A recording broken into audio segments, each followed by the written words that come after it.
اس وقت فرخ حبیب زمان پاک کے باہر میڈیا سے گفتگو کر رہے ہیں۔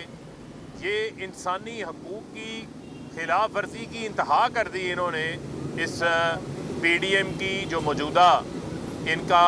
کی حکومت ہے اس کی بدترین مثال جو ہے وہ انہوں نے قائم کی ہے، اور میں سمجھتا ہوں کہ پاکستان کے اندر اگر اس قسم کی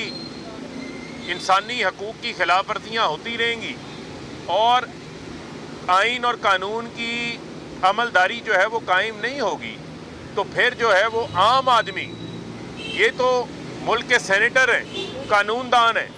سابق وفاقی وزیر ہیں، جانا پہچانا نام ہے، یعنی ایک 75 سالہ بزرگ کے ساتھ، اعظم سواتی کے ساتھ اگر یہ ہوا ہے تو عام آدمی کے ساتھ جو ہے وہ کیا ہوتا ہوگا۔ تو میں سمجھتا ہوں کہ یہ بھی ایک لمحہ فکریہ ہے، اور اس حوالے سے اب ان کی جو رہائی کا عمل ہے اس کے اندر کسی قسم کی بھی مزید تاخیر جو ہے وہ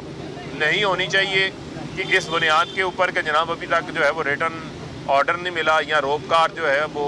جیل میں نہیں پہنچی، لہٰذا اس کو بھی میک شور کیا جائے کہ ان کی رہائی جو ہے وہ ضمانت کا فیصلہ آ گیا ہے وہ آج ہی ممکن ہو، اس میں کسی ٹیکنیکل گراؤنڈ کے اوپر جو ہے وہ کسی قسم کا ڈیلے نہیں ہونا چاہیے۔ دوسرا، عام آدمی جو کہ پاکستان کا 8 ماہ سے پی ڈی ایم کی اس حکومت کی جو نااہلیاں ہیں، جو ان کی ناکام پالیسیز ہیں، اس کے اثرات جو برداشت کر رہا ہے، یعنی کہ جو شخص جس کی 20,000 30,000 40,000 50,000 روپیہ ماہانہ آمدن ہے، وہ تو بالکل پس کے رہ گیا، کرش کر دیا ہے اس نالائق اعظم شہباز شریف نے۔ ان کے اپنے للے تللے NRO2 اسی طریقے سے جاری ہیں، لیکن آج جو اعداد و شمار مہنگائی کے حوالے سے ادارہ شماریات کے جاری کیے ہیں، اس کے اندر بھی ابھی میں بعد میں آتا ہوں کیا کیا جب سے اسحاق ڈار آئے ہیں کیا کیا فج اعداد و شمار شیئر کیے جا رہے ہیں مہنگائی کو نیچے دکھانے کے حوالے سے، لیکن جو اپنا ریکارڈ آیا ہے مہنگائی 24.5% کے اوپر پہنچ گئی ہے، جو کہ خوراک سے متعلقہ مہنگائی ہے، جس میں آپ کی روزمرہ کی اشیاء ضروریات جو آپ کھانے پینے کی استعمال کرتے ہیں، جس میں آٹا شامل ہے، جس میں گھی شامل ہے، جس میں آپ کی سبزیاں شامل ہیں، جس میں آپ کا گوشت شامل ہے، چکن شامل ہے، دالیں شامل ہیں، اس کی مہنگائی 35% کے اوپر پہنچ گئی ہے۔ 35% کے اوپر۔ ہمارے دور حکومت کے اندر پچھلے سال دسمبر 2021 کے اندر مہنگائی کی شرح 12% کے اوپر تھی، یعنی کہ یہ 8-9 مہینے میں جو انہوں نے مہنگائی کے اندر اضافہ کیا ہے وہ ان کی اپنے فگرز بتا رہے ہیں، اور ان کے پاس کوئی پلان نہیں ہے، کوئی منصوبہ بندی نہیں ہے کہ عام آدمی کو جو مشکلات پیش آ رہی ہیں وہ 2 وقت کی روٹی کھانے اس کے لیے مشکل ہو گئی ہے، یعنی کہ آٹا جو کہ 125 روپے کلو کے اوپر پہنچ چکا ہے، اور یہ کیا کر رہے ہیں، ان کو فکر ہے کہ عمران خان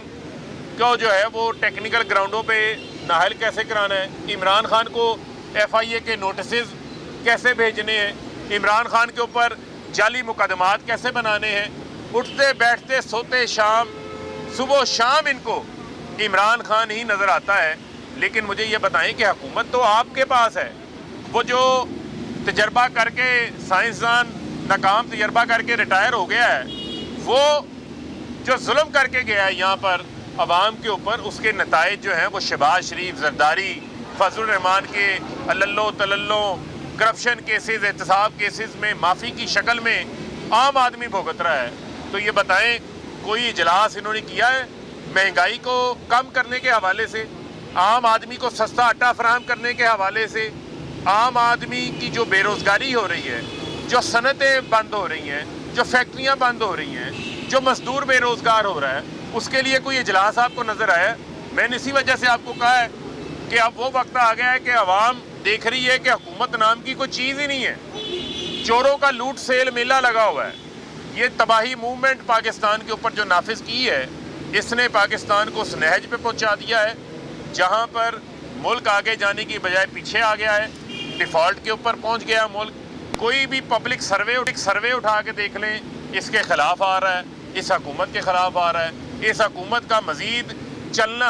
اس حکومت کا مزید وقت دینا پاکستان کی عوام کے لیے بہت مشکل ہے، لہذا